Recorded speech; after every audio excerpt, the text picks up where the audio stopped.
and welcome to Myth Monsters. My name is Erin and I'll be your host for these little snack bite-sized podcasts on folklore and mythical monsters from around the world.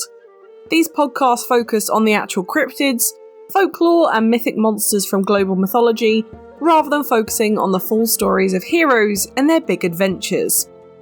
I'll also be dropping in some references that they have to recent culture, and where you can see these represented in modern day content so that you can learn more and get as obsessed as I am about these absolute legends of the mythological world. I hope you're ready for the festive season now that it's very nearly upon us. We have one episode to go for the year following this one, and it's our holiday special, and all will be revealed at the end of this episode.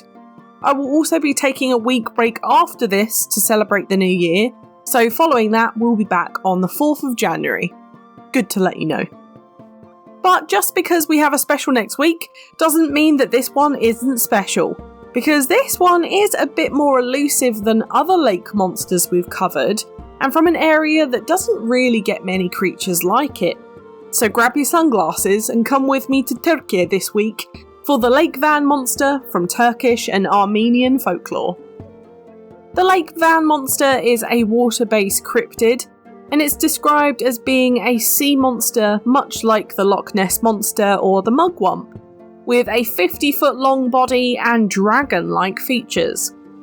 It's said that the Lake Van monster is slightly different to the cryptids we know from these other places, and has more of a worm or dragon-like look to it, with scales and ridges all over its face and body, wing-like fins, and a snake-like body with no arms or legs. It's also reported that it has sharp teeth and spines, and is able to push away any oncoming boats with the length of its tail. However, there are some reports that it's more like a whale, with paddle-like fins and a more positive disposition, but most report that this monster is hostile towards people. This monster has been known to attack people, and in fact eat them, so it's certainly not one that you would want to mess with.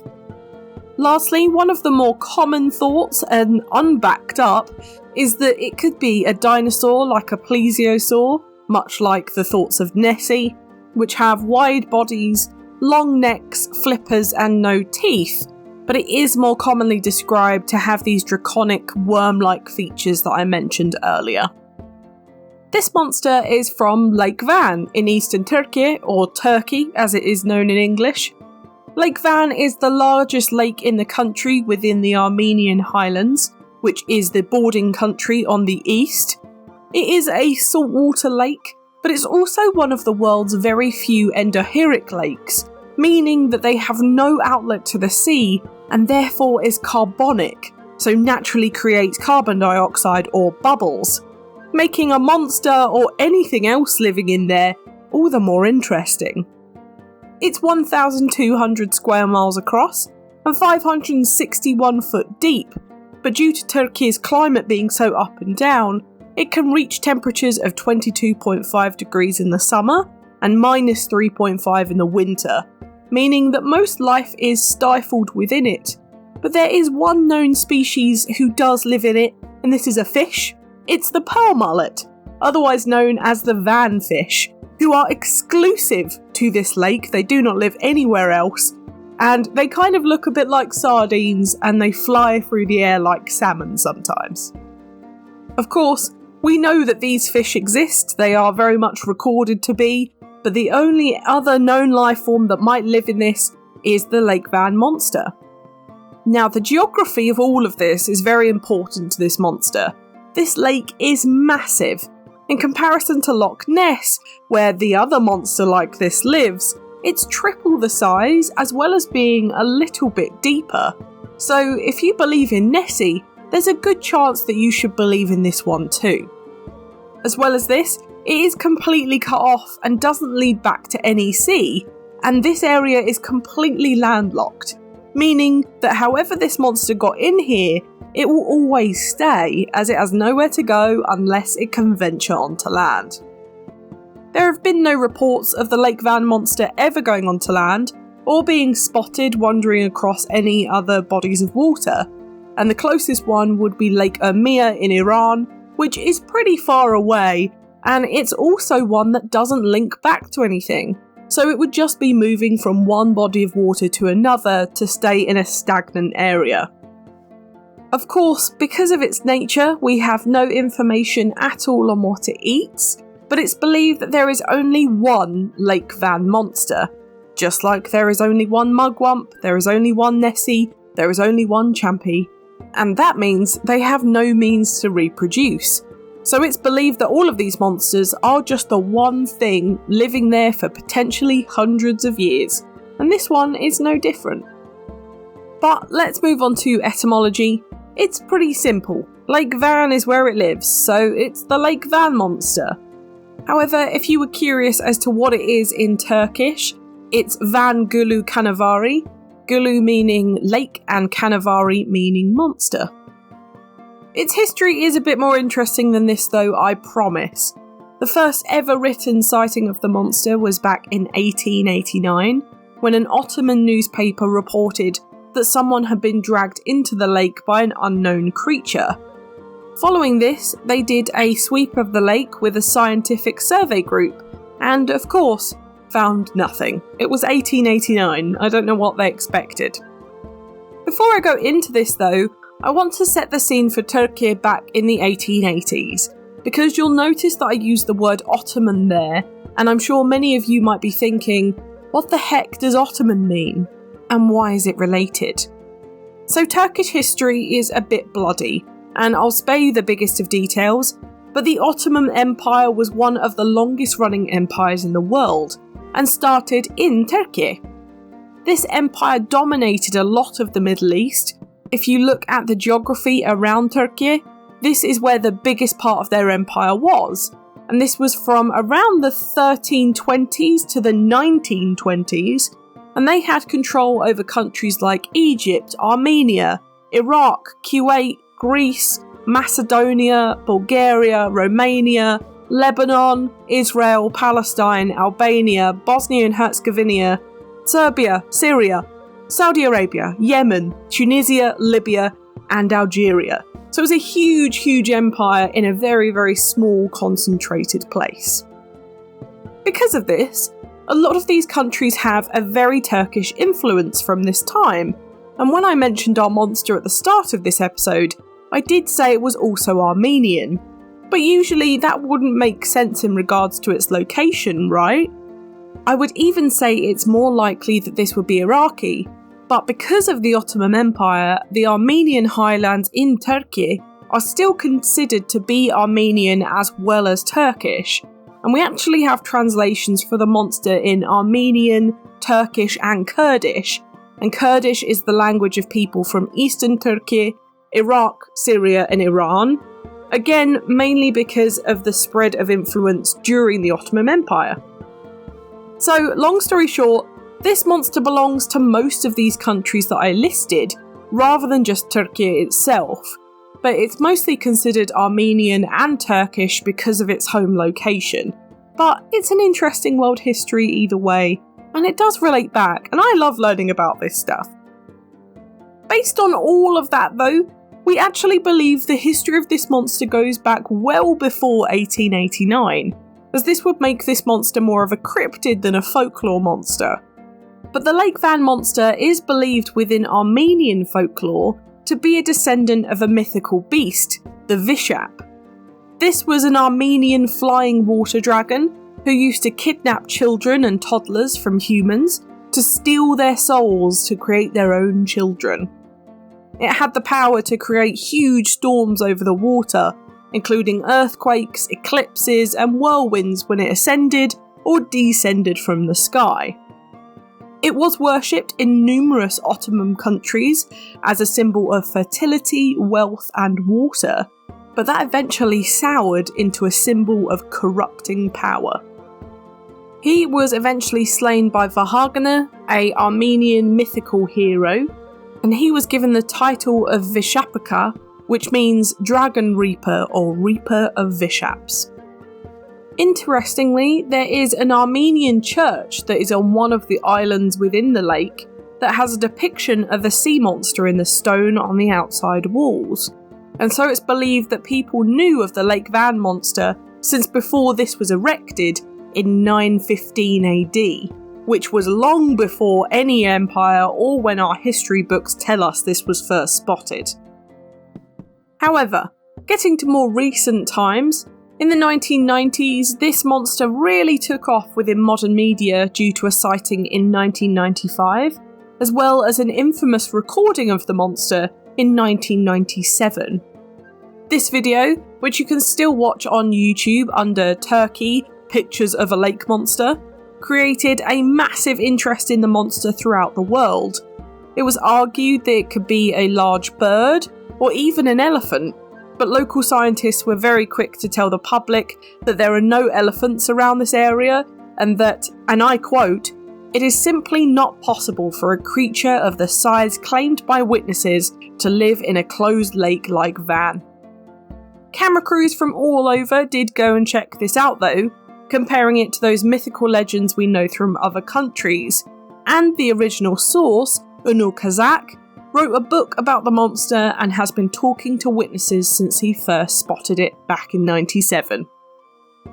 Most recently though, in 2017, a group of divers went to try and find the Lake Van monster, and instead found a 3,000-year-old castle at the bottom of the lake. It's 14 feet high and is almost a mile long, and because of the high alkaline content in the lake, it is perfectly preserved. There are some really cool videos where you can check out their discovery, but they believe that this castle dates back to the Kingdom of Van, which was an ancient civilization that dates back to the 9th century BC. They also found 1,000-year-old gravestones, an underwater cave of stalagmites, as well as a Russian ship that sunk in 1948. However, no monster, I'm afraid. Now, the most common thought is that the Lake Van monster could be a plesiosaur like Nessie, or even a mosasaur, which are crocodilian-like dinosaurs. However, we then have the same debate that Nessie does. How does a dinosaur this large go for so long without being found? A common thought for this monster is that it's a hoax. Van is a really underdeveloped area of Turkey, and in comparison to the luxury tourist resorts or even the medical tourist areas, it's thought that this monster was created to pull in tourists to a lesser known area of the country, to increase tourism revenue and generally improve lives for people living there. However, interestingly, the people from the area are generally considered to be quite superstitious, and they don't like to talk about their mythical monster history, meaning that this is actually one of the very few monsters from Turkey that we will have on the podcast. Whilst we will cover monsters from all around the area, including from within the Ottoman or the Persian Empire spaces, this may include Turkey, but to actually cover one specifically from there is very, very rare. Lastly, the other thing I want to mention here for this monster is a question I always get as a mythical monster expert, and that is it a cryptid or a myth or a folklore monster? Well, this one, really interestingly, is a bit of everything, and that's really rare. It's a cryptid in the sense that we don't have a lot to back this up, and a thorough history that is solid, and there are current sightings. It becomes a kind of cryptid from this. However, we know that it links back to an Armenian folklore and mythology tale, kind of making this an in-between monster, and immediately super interesting to me, and hopefully you too. But now, on to modern media. It is covered within a few bits of media here and there as a specific monster. However, of course, I will top this up with some lake monster bits from other places too. For art, have a look at the statue of the Lake Van monster that sits on Lake Van. It's a really cute dinosaur statue, so please go smile at the picture of it. It's really fun. Otherwise, check out independent art as always, but I will warn you that there isn't much of it. In movies, we have Naked Lunch, Beneath Loch Ness, Fantastic Beasts and Where to Find Them, The Water Horse, Scooby-Doo and the Loch Ness Monster, The Loch Ness Horror, Magic in the Water, The Librarian, Incident at Loch Ness, Amazon Women on the Moon, and Monsters Inc. For TV, we have Animal X, The Secret Saturdays, Destination Truth, Paranormal Caught on Camera for the actual Lake Van monster. But for other similar cryptids, take a look at Primeval, Conspiracy, The Missing Evidence, Phineas and Ferb, The Simpsons, Shaolin Showdown, Count Duckula, South Park, Doug, Gargoyles, The Family Ness, Inspector Gadget, Popeye and Son, SpongeBob SquarePants, Real Monsters, Fairly Odd Parents, Doctor Who, Mystery Hunters, X-Files, The Lost Tapes, River Monsters, and Bewitched. In video games, we have ones such as Ark Survival, Club Penguin, Shadow of Colossus, World of Warcraft, Zoo Tycoon, Pokemon, Ace Attorney, Psychonauts, Earthbound, Monster Rancher, The Sims, Super Mario Bros, Mass Effect 3, The Dark Side Detectives, Loch Ness, Endless Ocean, and Subnautica. Sadly, my book recommendation this week is not the book written by Unu Kazak, because I couldn't find it, which is a real shame. But I would recommend Lake Monster Mysteries, Investigating the World's Most Elusive Creatures by Benjamin Radford, or Dr. C. Lillefisk's Sirenology, A Guide to Mermaids and Other Under-the-Sea Phenomenon, which comes out in January by Jana Hedersorf and Dr. Cecilia Lillefisk for some great underwater monster stories. But now it's time for Do I Think They Existed? I'm gonna say I don't know for this one, because it's the same treatment I give other lake monsters like this. We just don't know. And realistically, we have more space for this monster in comparison to Loch Ness in this lake, which most people are also on the fence about.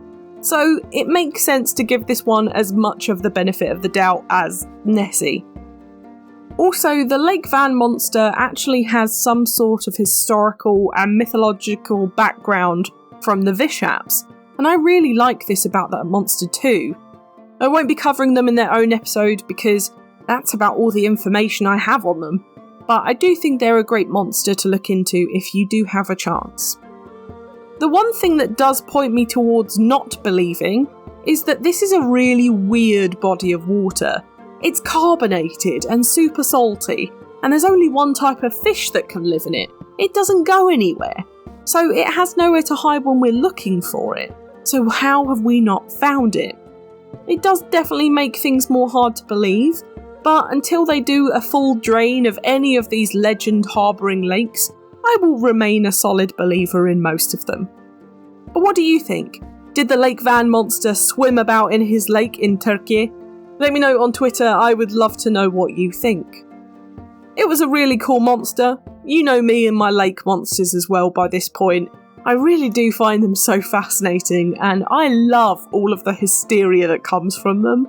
It's so great to see as a big folklore fan, and a really nice one to cover too from somewhere that isn't so westernised for a change. Next week, it's our holiday special. We are heading over to the perfectly chilly Iceland and Faroe Islands for something a little hidden, but they do come out at this time of year. Make sure you pay your respects to the tiny houses on the hill to the Hoodle folk next Thursday. I promise you it is more seasonal than it sounds, but it should be a great one. If you have seen the Eurovision movie, you should already know what I'm talking about, and I hope you are super excited to hear my rendition of Ya Ya Ding Dong. Following all of this lovely festive fun though, I will be on a break for a week to celebrate the new year and the holidays, so we will be back on the 4th of January to kick off the new season, and I am very excited for this year's lineup. For now, thank you so much for listening though. It's been an absolute pleasure. If you enjoyed this podcast, please give it a rating on the service you are listening on. I've got the Twitter for any questions or suggestions on what monsters to cover next, and I'd love to hear from you.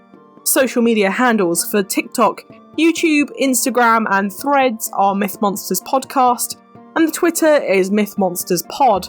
But all of our content can always be found at mythmonsters.co.uk, and you can find us on Good Pods, Buy Me a Coffee and Patreon if you want to help me fund the podcast too.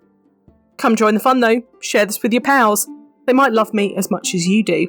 But for now, stay spooky, and I'll see you later, babes.